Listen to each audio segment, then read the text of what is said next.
Saya Erto Narung di channel YouTube saya Berita Pendidikan. Nah, kali ini Bapak Ibu saya akan berbagi informasi terkait dengan cara agar Bapak Ibu bisa masuk ke PMM, sekaligus nanti akan berbagi informasi bagaimana Bapak Ibu memilih RHK. Tolong disimak dengan baik Bapak Ibu, jangan sampai ada bagian yang terlewatkan karena ini cukup penting untuk memperhatikan RHK-RHK agar tidak salah memilih RHK yang pada akhirnya nanti juga jangan sampai Bapak Ibu kebingungan ketika Bapak Ibu mengimplementasikan RHK lalu mencari bukti dukungnya. Sehingga Bapak Ibu tolong simak dengan baik dan jangan lupa Bapak Ibu like, komen dan juga subscribe channel YouTube saya ini agar selalu membagi informasi tentang pendidikan kepada Bapak Ibu guru. Nah, langkah pertama Bapak Ibu silahkan tambahkan akun Belajar ID Bapak Ibu pada Google Chrome. Silakan Bapak Ibu login. Silakan Bapak Ibu login menggunakan akun Belajar ID Bapak Ibu.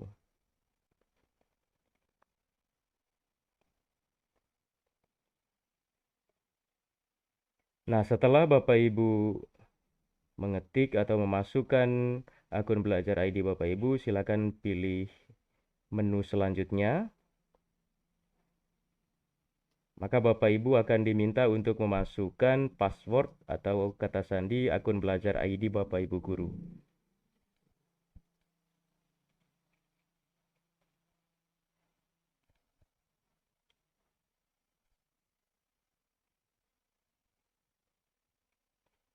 Nah, setelah Bapak Ibu guru memasukkan kata sandinya, silakan Bapak Ibu pilih selanjutnya.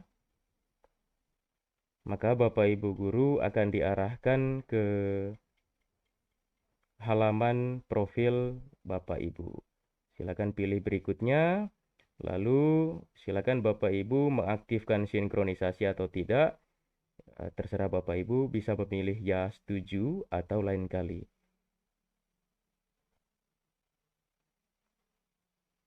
Kemudian Bapak Ibu bisa memilih selesai atau lewati. Oke. Nah, setelah Bapak Ibu menautkan akun Belajar ID Bapak Ibu di Google Chrome, maka Bapak Ibu akan diarahkan ke halaman pusat informasi terkait dengan PMM ini Bapak Ibu. Nah, pada bagian ini Bapak Ibu bisa langsung masuk pada website PMM-nya. Bapak Ibu silakan mengetik PMM Merdeka Mengajar. Ini ya Bapak Ibu. PMM Merdeka Mengajar. Lalu Bapak Ibu akan diarahkan pada bagian platform Merdeka Mengajar. Silakan Bapak Ibu login di sini. Nah, seperti ini Bapak Ibu. Bapak Ibu akan diarahkan ke halaman untuk login ke akun PMM Bapak Ibu. Kemudian Bapak Ibu memilih buka PMM di pojok kanan atas Bapak Ibu. Di sini. Silakan klik buka PMM. Maka Bapak Ibu akan diminta masuk menggunakan akun Belajar ID Bapak Ibu. Nah, Bapak Ibu karena tadi sudah menautkan akun Belajar ID Bapak Ibu pada Google Chrome. Nah, Bapak Ibu silahkan tinggal memilih masuk, maka otomatis Google Chrome akan mengarahkan Bapak Ibu pada email yang sudah Bapak Ibu tautkan pada Google Chrome tadi. Sehingga Bapak Ibu tidak perlu memasukkan atau login ulang, memasukkan email ataupun kata sandinya. Silakan Bapak Ibu tinggal klik memilih akun Belajar ID Bapak Ibu yang sudah Bapak Ibu tautkan tadi. Nah, silakan Bapak Ibu pilih lanjutkan. Secara otomatis Bapak Ibu sudah masuk ke dalam halaman PMM. Nah, langkah selanjutnya ya Bapak Ibu, setelah Bapak Ibu sudah bisa masuk atau login, Bapak Ibu tinggal memilih pengelolaan kinerja. Nah, Bapak Ibu silakan pilih pengelolaan kinerja, maka Bapak Ibu akan diarahkan ke halaman pengisian RHK. Nah, di langkah pertama sebelum masuk pada bagian memilih RHK, Bapak Ibu akan diberikan keterangan, disajikan keterangan bahwa pengisian perencanaan kinerja itu 1 sampai 31 Januari. Bulan Januari ini Bapak Ibu hanya melakukan perencanaan. Setelah Bapak Ibu membuat perencanaan, Bapak Ibu akan mengirim perencanaan Bapak Ibu tersebut yang sudah Bapak Ibu buat kepada kepala sekolah. Nanti akan dipandu di video ini Bapak Ibu. Jangan dilewatkan. Setelah disetujui oleh Bapak Kepala Sekolah atau Bapak Ibu Kepala Sekolah, ya, Bapak Ibu bisa melanjutkan ke tahap berikutnya, yakni persiapan observasi kelas. Kemudian langkah berikutnya di bulan Januari, Bapak Ibu periode observasi kelas dan diskusi tindak lanjut. Kemudian pada bulan April sampai dengan Mei adalah pelaksanaan tindak lanjut guru dengan pemantauan atasan. Jadi di sini Bapak Ibu Kepala Sekolah bisa melakukan supervisi terkait dengan kinerja Bapak Ibu guru. Dan pada bulan Juni itu melakukan refleksi, penilaian, dan penentuan predikat kinerja guru oleh kepala sekolah. Alurnya itu kurang lebih sama dengan kinerja pada tahun 2023, namun ini jauh lebih mudah dan juga lebih simpel, Bapak Ibu. Kita klik mulai, Bapak Ibu. Nah, setelah kita klik mulai, Bapak Ibu akan diarahkan ke pengecekan data diri Bapak Ibu. Bapak Ibu silakan mengecek nama, status kepegawaian, kemudian satuan pendidikan induknya. Jika ada kesalahan Bapak Ibu, silakan Bapak Ibu menghubungi operator sekolah untuk memperbarui data diri Bapak Ibu di Dapodik. Jika sudah sesuai, silakan Bapak Ibu memilih data sudah sesuai.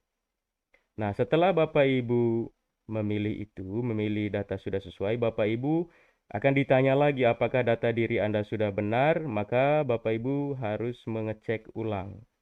Nah, ketika Bapak Ibu sudah mengecek ulang, Bapak Ibu silakan jika benar, maka Bapak Ibu silakan pilih data sudah benar. Namun Bapak Ibu jika menemukan kesalahan, silakan Bapak Ibu cek ulang. Namun di sini karena datanya sudah benar, maka saya memilih data sudah benar. Setelah Bapak Ibu memilih data sudah benar, nah Bapak Ibu di sini diarahkan ke pengelolaan kinerja guru. Nah, perhatikan dengan baik di sini Bapak Ibu. Di sini ada bagian yang harus Bapak Ibu perhatikan dengan baik, yakni terkait dengan rapor pendidikan Satuan Pendidikan Bapak Ibu di versi terakhir. Jadi yang bertanda merah muda ini itu artinya Satuan Pendidikan Bapak Ibu guru itu perlu perbaikan. Nah, untuk tempat saya yang butuh perbaikan itu adalah aktivitas interaktif, instruksi pembelajaran, dan instruksi yang adaptif. Sedangkan penerapan disiplin positif, keteraturan suasana kelas, umpan balik konstruktif, perhatian dan kepedulian ekspektasi pada peserta didik itu sangat baik. Jadi yang berwarna hijau ini itu artinya sudah baik Bapak Ibu. Nah, Bapak Ibu tinggal memilih 3 ini, salah satu dari 3 ini Bapak Ibu, sesuai dengan rapor pendidikannya.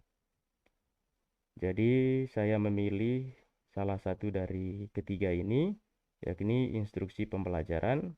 Karena saya akan fokus pada upaya penjelasan terstruktur tentang konsep dan aktivitas pembelajaran, disertai dengan demonstrasi, ilustrasi atau contoh yang relevan dan kontekstual untuk meningkatkan efektivitas pembelajaran. Jadi seperti itu Bapak Ibu. Kemudian setelah saya memilih, saya masuk pada pengembangan kompetensi. Setelah saya masuk pada pengembangan kompetensi, Bapak Ibu harus perhatikan, memilih RHK itu harus memperhatikan hal-hal yang teknis, Bapak Ibu.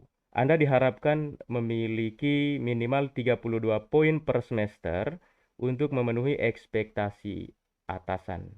Seperti pada video saya sebelum Bapak Ibu, saya sudah menjelaskan tentang poin-poin yang harus Bapak Ibu capai untuk satu semester ke depan. Kemudian jika kurang, mohon didiskusikan dengan atasan Anda.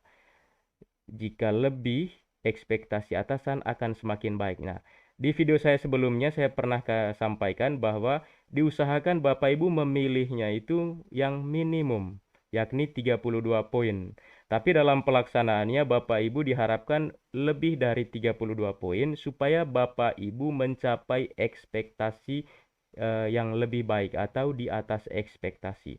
Kalau Bapak Ibu memilih 32 poin, lalu Bapak Ibu menyelesaikan selama satu semester juga 32 poin, maka ekspektasinya adalah sesuai ekspektasi. Namun Bapak Ibu jika di bawah 32 poin dalam satu semester, maka Bapak Ibu akan mendapat kinerja di bawah ekspektasi. Dan saya sarankan itu tidak boleh Bapak Ibu, karena itu akan berpengaruh pada kinerja Bapak Ibu dan berimbas pada kenaikan pangkat Bapak dan Ibu guru, khusus untuk yang PNS. Kemudian silakan Bapak Ibu memilih rencana hasil kerja yang memiliki poin berbeda berdasarkan tingkat keterlibatan dan dampaknya. Nah, Bapak Ibu, kita sekarang masuk pada penentuan RHK.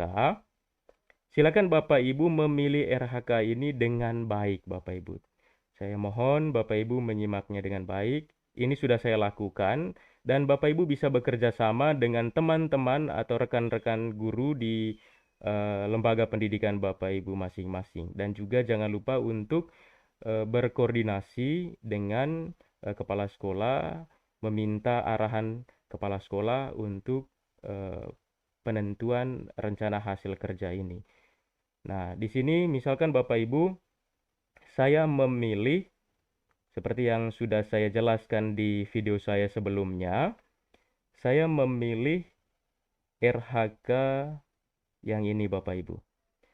Meningkatnya kompetensi melalui peran sebagai peserta kegiatan pelatihan atau bimbingan teknis yang memperoleh sertifikat di bidang pendidikan, kebudayaan, riset, dan teknologi. Jadi Bapak Ibu, saya memilih RHK ini khusus pemula. Bagi Bapak Ibu yang belum memahami secara detail apa maunya PMM ini, kinerja yang diintegrasikan dengan PMM ini, saya sarankan untuk memilih yang ini Bapak Ibu. Kenapa seperti itu Bapak Ibu? Karena RHK ini menurut saya RHK yang tidak terlalu sulit. Bapak Ibu hanya menjalankan tugas sebagai peserta kegiatan pelatihan ataupun kegiatan bimbingan teknis. Nah, tentu bimbingan teknis dan pelatihan ini di mana Bapak Ibu sudah menjadi peserta, tentu di bidang pendidikan, kebudayaan, riset dan teknologi Bapak Ibu. Jadi kata kuncinya di sini adalah peserta kegiatan pelatihan. Lalu siapa yang membuat? Bidang pendidikan. Bidang pendidikan itu apa saja Bapak Ibu? Bisa Dinas Pendidikan Provinsi, Dinas Pendidikan Kabupaten, kemudian di tingkat MKKS, di tingkat KKG, atau di tingkat MGMP di kecamatan, kabupaten, ataupun di sekolah Bapak Ibu. Seperti kegiatan misalkan MGMP penyusunan soal ujian sekolah. Itu ada sertifikatnya, Bapak Ibu bisa gunakan. Asalkan Bapak Ibu harus perhatikan catatannya di sini. Satu kegiatan berdurasi 2-3 hari itu baru mendapatkan 8 poin Bapak Ibu. Lalu bagaimana Bapak Ibu mendapatkan 32 poin ini nanti? Nah, di sini masih kurang 24 poin Bapak Ibu. Nah, Bapak Ibu untuk yang masih bingung, masih pemula, silakan Bapak Ibu cukup memilih satu RHK ini saja. Karena ini hanya butuh eh, kegiatan yang Bapak Ibu selama ini sudah geluti, tidak membutuhkan aksi nyata, tidak membutuhkan bukti-bukti karya, kemudian Bapak Ibu bisa memilih kegiatan ini. Nah, agar mendapat 32 poin Bapak Ibu, bisa Bapak Ibu laksanakan kegiatan ini sebanyak 4 kali kegiatan. Seperti itu Bapak Ibu. Jadi Bapak Ibu sudah memenuhi target minimum, yakni 32 poin. Jadi untuk RHK yang Bapak Ibu pilih sudah selesai, sudah mencapai angka poin minimum untuk per semesternya. Nah, Bapak Ibu juga sebenarnya bisa memilih lebih dari satu RHK. Tapi ingat Bapak Ibu, pada saat Bapak Ibu menyelesaikan proses ini atau perencanaan ini, RHK yang muncul itu bukan hanya satu RHK ini saja Bapak Ibu. Ada RHK yang secara wajib Bapak Ibu selesaikan dan tidak bisa dihindari. Contohnya, Bapak Ibu harus mengupload hasil PKG atau penilaian kinerja guru oleh kepala sekolah. Bapak Ibu juga harus mengupload daftar hadir, kemudian eh, jurnal pribadi Bapak Ibu saat mengajar. Lalu Bapak Ibu mengupload perangkat-perangkat ajar Bapak Ibu. Itu wajib Bapak Ibu. Tanpa Ibu pilih pun nanti di bagian akhir di rangkuman setelah ini selesai semua, Bapak Ibu akan bisa melihatnya itu. Jadi di sini menurut saya, Bapak Ibu pengalaman saya, dan ini sah dan valid Bapak Ibu berdasarkan sumber yang saya baca, bahwa Bapak Ibu cukup memilih satu RHK saja itu sudah eh, mencapai poin minimum Bapak Ibu. Poin paling kurang 32 poin tadi. Nah, dengan 4 kali kegiatan saja. Kenapa saya sarankan seperti ini Bapak Ibu? Bapak Ibu punya banyak kegiatan, baik itu kegiatan di sekolah maupun di luar sekolah, sehingga Bapak Ibu tentu harus mempertimbangkan kegiatan-kegiatan itu juga. Jangan sampai nanti Bapak Ibu sangat idealis, lalu Bapak Ibu menambahkan banyak sekali RHK, ya, tapi Bapak Ibu tidak bisa menyelesaikannya dengan baik, maka Bapak Ibu akan dinilai oleh pimpinan Bapak Ibu di bawah ekspektasi. Itu. Ya, memang tidak salah kalau Bapak Ibu menginginkan suatu hal yang idealis, tetapi ya Bapak Ibu tentu harus mempertimbangkan banyak hal juga. Nah, kalau Bapak Ibu mau menambahkan RHK-nya, silakan klik tanda tambah di sini. Tapi untuk saya akan cukup menggunakan satu RHK ini saja Bapak Ibu. Kemudian saya masuk ke tugas tambahan. Nah, Bapak Ibu, di sini tugas tambahannya sangat banyak Bapak Ibu. Jika Bapak Ibu sebagai wakil kepala sekolah, silakan Bapak Ibu tambahkan. Tambahkan di sini. Jika Bapak Ibu sebagai kepala program keahlian satuan pendidikan, ini khusus untuk SMK ya Bapak Ibu, maka Bapak Ibu silakan pilih di sini. Sesuai dengan SK. Jangan Bapak Ibu input kalau tidak ada SK-nya. Jangan Bapak Ibu memilih tugas tambahan ini kalau kepala sekolahnya belum memberikan kewenangan itu Bapak Ibu. Nah, karena nanti bukti dukungnya adalah laporan disertai dengan surat keputusan dari pimpinan atau kepala sekolah. Kemudian di sini Bapak Ibu, yang ketiga Bapak Ibu, jika Bapak Ibu sebagai kepala perusahaan, silakan Bapak Ibu pilih di sini. Kemudian jika Bapak Ibu sebagai kepala laboratorium, kepala bengkel, atau kepala unit produksi, silakan Bapak Ibu pilih. Ini untuk SMP, SMA, SMK juga bisa Bapak Ibu. Kemudian jika Bapak Ibu sebagai pembimbing khusus pada satuan pendidikan yang menyelenggarakan pendidikan inklusif atau pendidikan terpadu, nah Bapak Ibu bisa pilih. Misalkan pembimbing khusus untuk tunaaksara, kemudian untuk hal-hal lain yang di lembaga pendidikan secara khusus untuk pendidikan inklusif. Kemudian di sini Bapak Ibu meningkatkan kinerja satuan pendidikan melalui pelaksanaan tugas tambahan sebagai wali kelas. Jika Bapak Ibu sebagai wali kelas, Bapak Ibu bisa memilih tugas tambahan yang ini. Jika Bapak Ibu sebagai pembina OSIS, silakan Bapak Ibu memilih yang ini juga. Bisa lebih dari satu tugas tambahan Bapak Ibu. Misalkan Bapak Ibu sebagai wali kelas, pilih wali kelas, juga pilih sebagai pembina OSIS jika Bapak Ibu diberi amanat sebagai pembina OSIS. Kemudian jika Bapak Ibu juga sebagai pembina ekstrakurikuler, misalkan di seni tari, lalu di public speaking, ekstrakurikuler public speaking, kemudian ekstrakurikuler pramuka atau olahraga, silakan Bapak Ibu memilih ini. Kemudian jika Bapak Ibu diberikan kesempatan oleh kepala sekolah sebagai koordinator pengembangan keprofesian berkelanjutan, Bapak Ibu juga bisa tambahkan ini. Kemudian jika Bapak Ibu sebagai koordinator penilaian kinerja guru juga Bapak Ibu bisa tambahkan. Nah, ada banyak Bapak Ibu. Nah, di yang bagian yang terakhir ini jika Bapak Ibu sebagai eh, bendahara BOS, Bapak Ibu bisa tambahkan. Nah, ada satu hal juga Bapak Ibu, ada ketua tim TPPK, Tim Pencegahan dan Penanganan Kekerasan di Lembaga Satuan Pendidikan Bapak Ibu. Tentu ini ada SK-nya Bapak Ibu. Kemudian juga ditambahkan juga tugas tambahan sebagai operator sekolah atau operator dapodik jika Bapak Ibu sebagai operator dapodik. Dan ingat Bapak Ibu memilih tugas tambahan ini sesuai yang ada di SK Bapak Ibu. Misalkan Bapak Ibu memiliki tugas tambahan wali kelas dan pembina OSIS. Maka Bapak Ibu silakan pilih. Yang pertama tadi, saya memilih tugas tambahan sebagai wali kelas. Maka bukti dukungnya nanti adalah laporan disertai surat keputusan atau SK itu tadi Bapak Ibu. Juga bisa dalam bentuk surat tugas. Nah, ini satu kegiatan per semester. Nah, ini RHK tambahan yang pertama.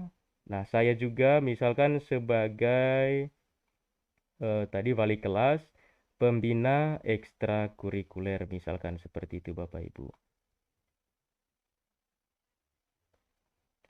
Pembina ekstrakurikuler, ini. Meningkatkan kinerja satuan pendidikan melalui pelaksanaan tugas tambahan sebagai pembina ekstrakurikuler. Nah, masih sama Bapak Ibu, laporan itu disertai dengan surat keputusan atau SK pembagian tugas tambahan yang ada di satuan pendidikan Bapak Ibu masing-masing. Jika Bapak Ibu memiliki tugas tambahan lain, bisa ditambahkan di sini Bapak Ibu. Nah, setelah Bapak Ibu memilih RHK tambahan ini, silakan Bapak Ibu masuk ke perilaku kerja.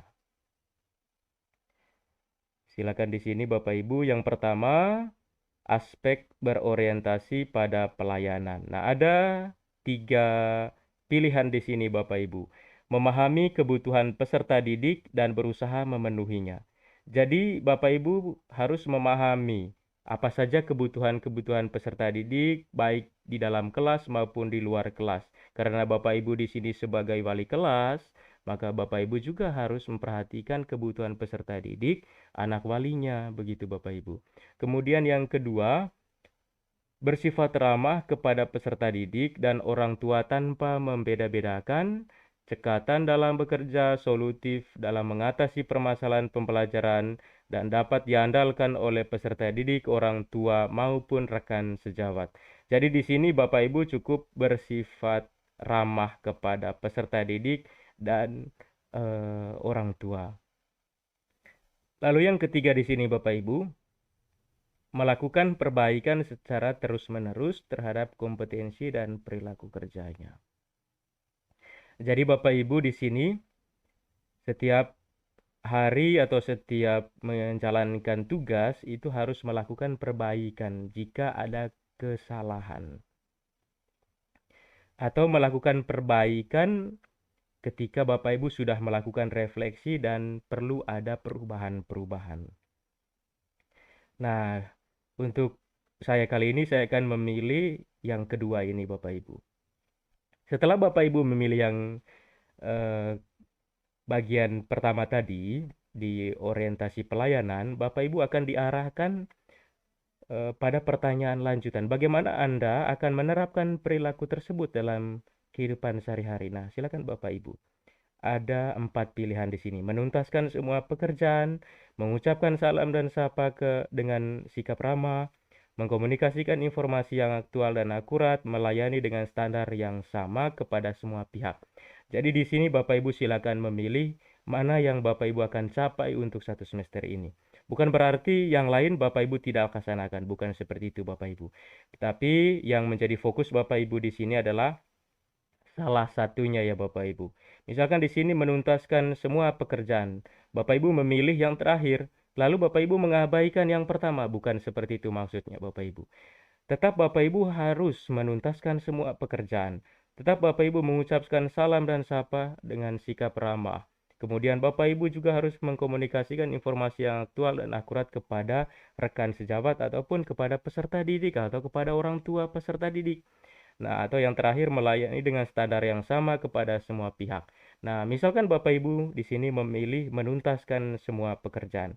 Tidak bermaksud untuk mengabaikan pilihan-pilihan lain tadi. Pilihan lain tetap dilaksanakan ya Bapak Ibu, tapi Bapak Ibu memang menjadi fokusnya adalah menuntaskan semua pekerjaan di sini. Kemudian di aspek akuntabel Bapak Ibu, aspek akuntabel di sini Bapak Ibu memilih salah satu dari 3 ini. Melaksanakan tugas dengan jujur, bertanggung jawab, cermat, disiplin, dan berintegritas tinggi. Kemudian memahami sumber daya satuan pendidikan dengan bertanggung jawab, efektif, dan efisien, tidak menyalahgunakan kewenangan jabatannya demi keuntungan pribadi. Ini 3 pilihan untuk Bapak Ibu. Misalkan Bapak Ibu memilih melaksanakan tugas dengan jujur, tanggung jawab, cermat, disiplin, dan berintegritas tinggi. Nah, yang menjadi fokus Bapak Ibu dalam satu semester ini adalah yang pertama, yang lain tetap dilaksanakan. Nah, kemudian Bapak Ibu memilih juga pertanyaan lanjutan di sini, bagaimana Anda akan menerapkan perilaku tersebut dalam kehidupan sehari-hari? Nah, silakan Bapak Ibu perhatikan.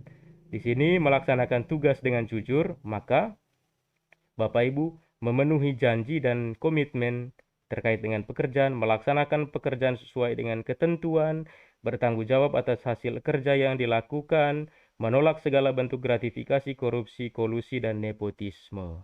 Nah, Bapak Ibu memilih salah satu, tidak berarti Bapak Ibu mengabaikan yang lain. Tidak seperti itu. Sekali lagi, memilih salah satu ini yang akan menjadi fokus dan tetap yang lain dilaksanakan yang Bapak Ibu.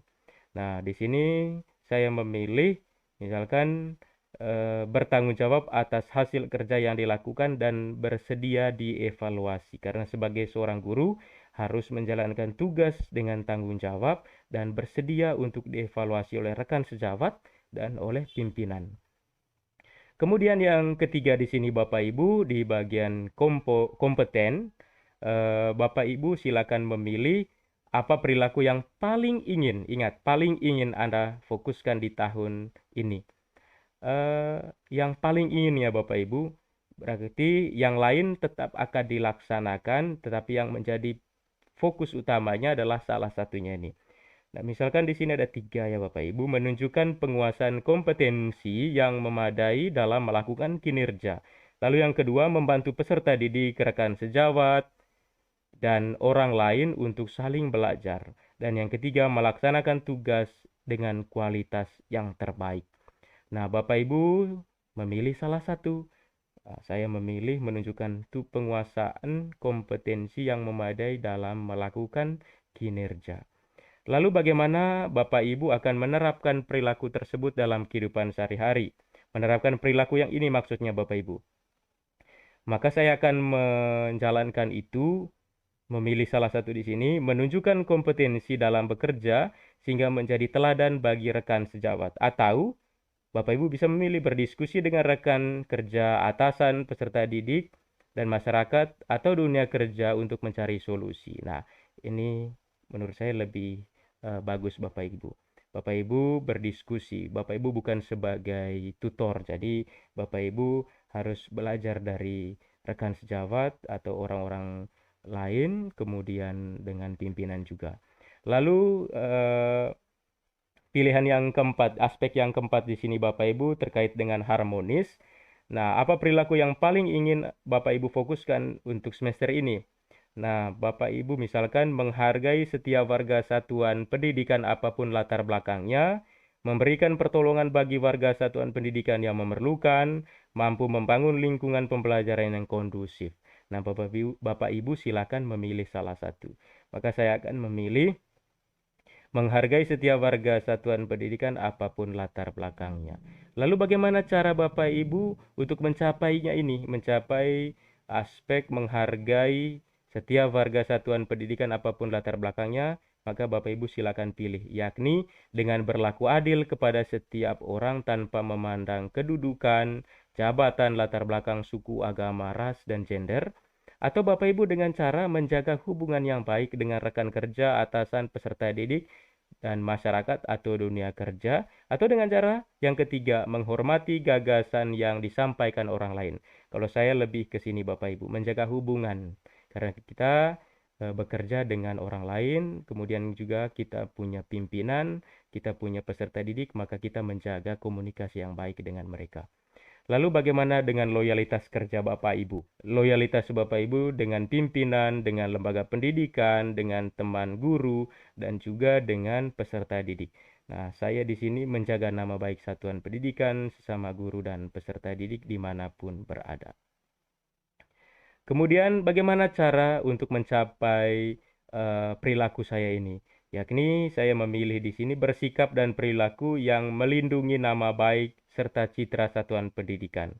Kemudian melaksanakan arahan kepala satuan pendidikan sesuai dengan norma dan ketentuan yang berlaku, menyebarkan informasi positif tentang transformasi pendidikan. Nah, saya memilih di sini Bapak Ibu yang pertama, bersikap dan beri perilaku melindungi nama baik serta citra satuan pendidikan. Berarti bukan hanya melindungi nama baik satuan pendidikan itu, berarti juga Bapak Ibu melindungi nama baik guru, pimpinan, dan juga orang-orang yang ada di dalam lembaga pendidikan tersebut. Kemudian yang keenam, aspek yang keenam Bapak Ibu adalah aspek adaptif.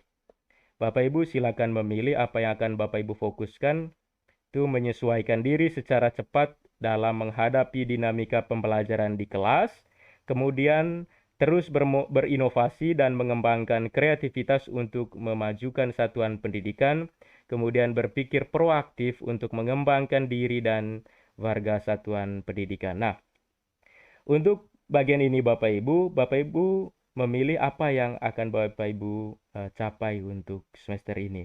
Misalkan Bapak Ibu menyesuaikan diri secara cepat dalam menghadapi dinamika pembelajaran di kelas atau terus berinovasi.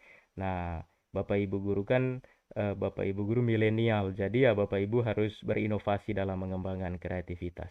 Kemudian Bapak Ibu memilih apa yang akan Bapak Ibu lakukan untuk mencapai perilaku adaptif tadi, yakni dengan cara membuat inovasi mendukung tujuan satuan pendidikan secara konsisten. Saya memilih yang ini Bapak Ibu.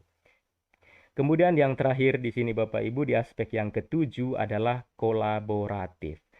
Nah, Bapak Ibu menurut saya di sini yang pertama, memberikan kesempatan kepada warga satuan pendidikan dan masyarakat atau dunia kerja, dunia usaha untuk berkontribusi bagi tujuan pembelajaran yang berpusat pada peserta didik. Kemudian Bapak Ibu memilih bagaimana cara untuk mencapai perilaku tersebut, yakni ada 3 cara, yakni menerima pendapat dan saran dalam menyelesaikan tugas, memuji keunggulan dan prestasi orang lain, membagi tugas dan tanggung jawab bersama peserta didik, rekan sejawat, orang tua, dan masyarakat. Nah, di sini menurut saya lebih memilih yang ini Bapak Ibu.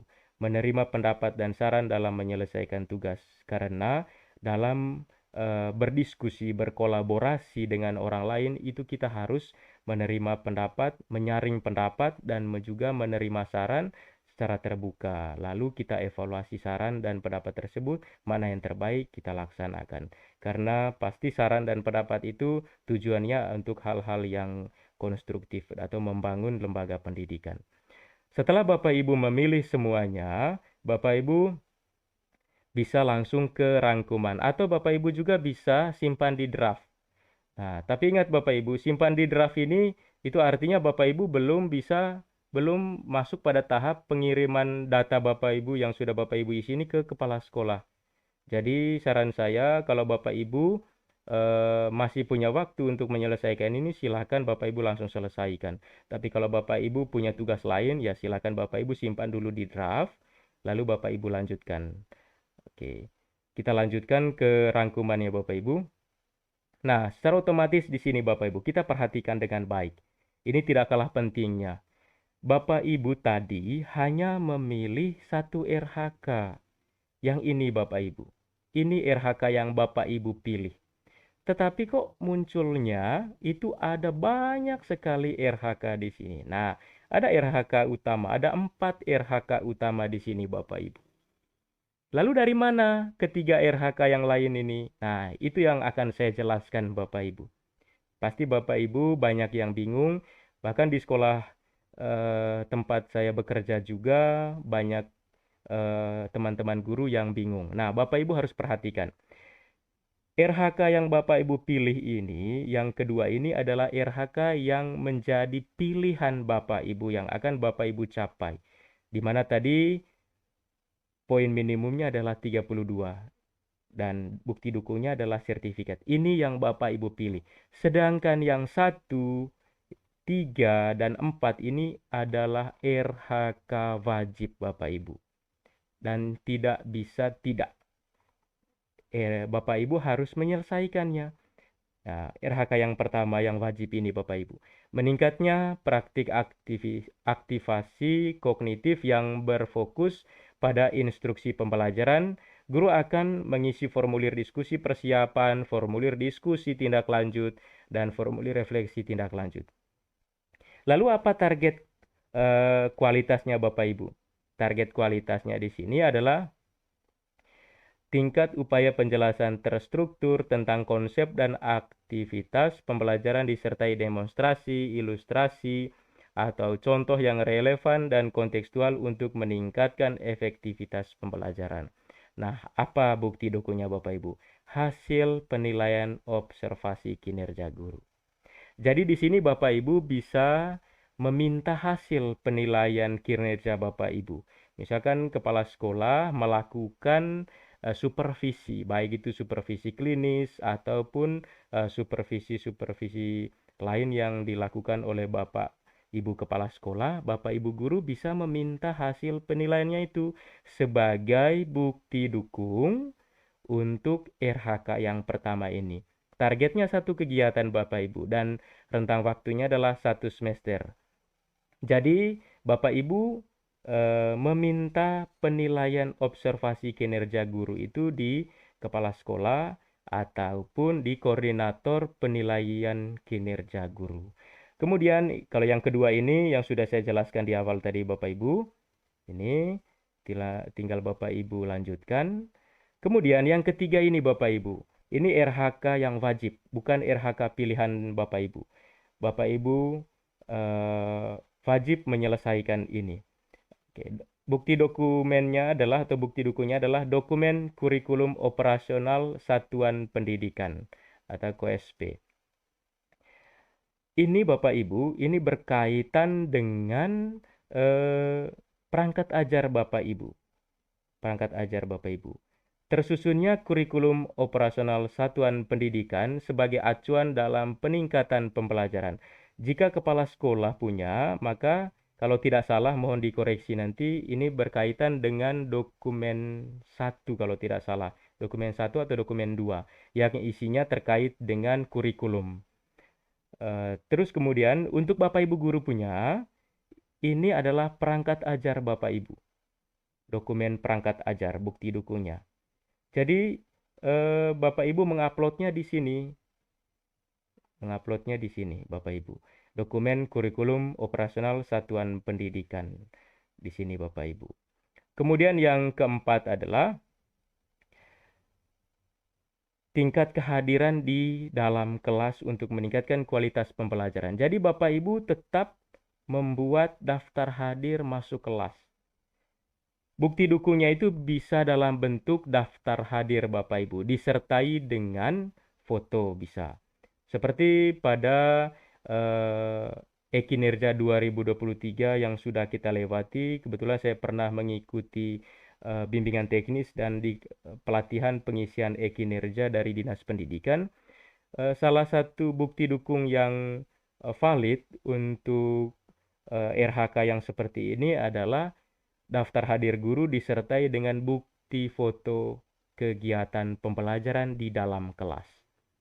Selain daftar hadir Bapak Ibu guru masuk kelas, juga adalah rangkuman jurnal pembelajaran Bapak Ibu.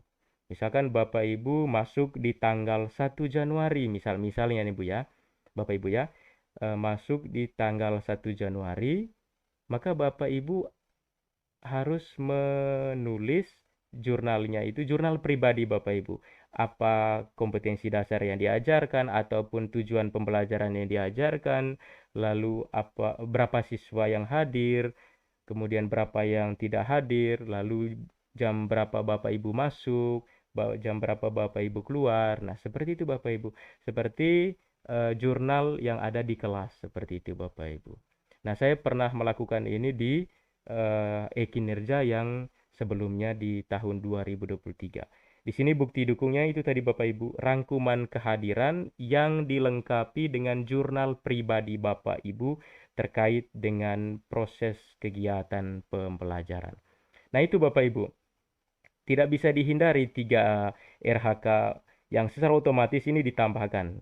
Ini ada 4 RHK utama. Lalu RHK tambahan. RHK tambahannya tadi adalah yang pertama terkait dengan tugas Bapak Ibu sebagai wali kelas. Yang kedua tugas Bapak Ibu sebagai pembina ekstrakurikuler. Seperti itu Bapak Ibu. Nah, itu bukti dukung yang harus Bapak Ibu siapkan. Jadi tidak terlalu sulit Bapak Ibu. Jika saya bandingkan dengan e-kinerja tahun 2023, justru yang diintegrasikan dengan PMM ini jauh lebih simpel, jauh lebih mudah, jauh lebih sederhana Bapak Ibu. Saya pernah mengisi RHK atau e-kinerja yang ada di tahun 2023 itu sangat-sangat ribet Bapak Ibu. Bukti dukungnya juga banyak, kemudian bahkan itu dilakukan di setiap bulan. Nah, ini Bapak Ibu cukup melakukan ini per semester Bapak Ibu. Jauh lebih gampang, jauh lebih mudah Bapak Ibu. Jadi tidak ada kata mengeluh menurut saya Bapak Ibu.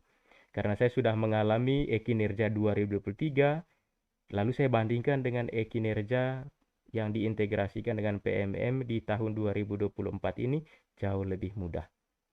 Kemudian untuk perilaku kinerja ini Bapak Ibu tidak perlu menyediakan bukti-bukti.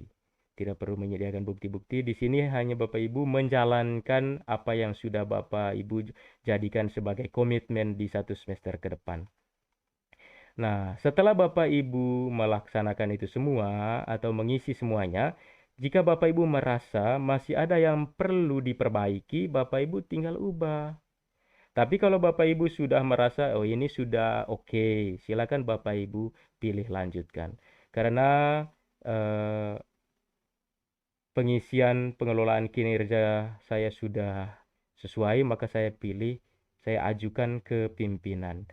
Ajukan perencanaan kinerja ke atasan. Jadi perhatikan dengan baik Bapak Ibu. Jika Bapak Ibu sudah ajukan kepada pimpinan, maka Bapak Ibu sudah tidak bisa memperbaikinya lagi. Yang punya kewenangan untuk mengembalikan RHK Bapak Ibu ini adalah kepala sekolah. Jika Bapak Ibu kepala sekolah merasa bahwa RHK Bapak Ibu itu masih belum bagus, belum maksimal, belum sesuai, maka akan dikembalikan, akan dikonfirmasi. Tetapi kalau sudah sesuai, maka kepala sekolah akan melanjutkan begitu. Kemudian silakan Bapak Ibu ajukan jika merasa bahwa pengisian perencanaan kinerja Bapak Ibu sudah sesuai. Nah, Bapak Ibu sudah selesai mengajukan. Nih, perencanaan kinerja berhasil diajukan. Tahap selanjutnya adalah diskusi dengan atasan. Kemudian persetujuan dan penyesuaian dari atasan lanjut ke kesepakatan lalu dilaksanakan. Silakan di sini Bapak Ibu kembali menunggu persetujuan atasan. Jadi demikian saja cara pengisian pengelolaan kinerja guru pada tahun 2024 ini Bapak Ibu, khusus untuk bulan Januari sampai dengan bulan Juni. Jadi untuk bulan Januari ini Bapak Ibu hanya membuat perencanaan. Untuk eksekusi kegiatannya itu nanti Bapak Ibu melaksanakannya itu dari bulan Februari sampai dengan bulan Mei Bapak Ibu. Karena di bulan Juni Bapak Ibu fokusnya itu direfleksi, penilaian, dan penentuan predikat kinerja guru oleh guru. Jadi demikian saja informasi dari saya Bapak Ibu. Semoga video saya ini bermanfaat dan jangan lupa Bapak Ibu like, komen dan juga subscribe channel saya ini. Bagikan video ini kepada rekan-rekan guru yang lain agar mendapatkan informasi yang sama.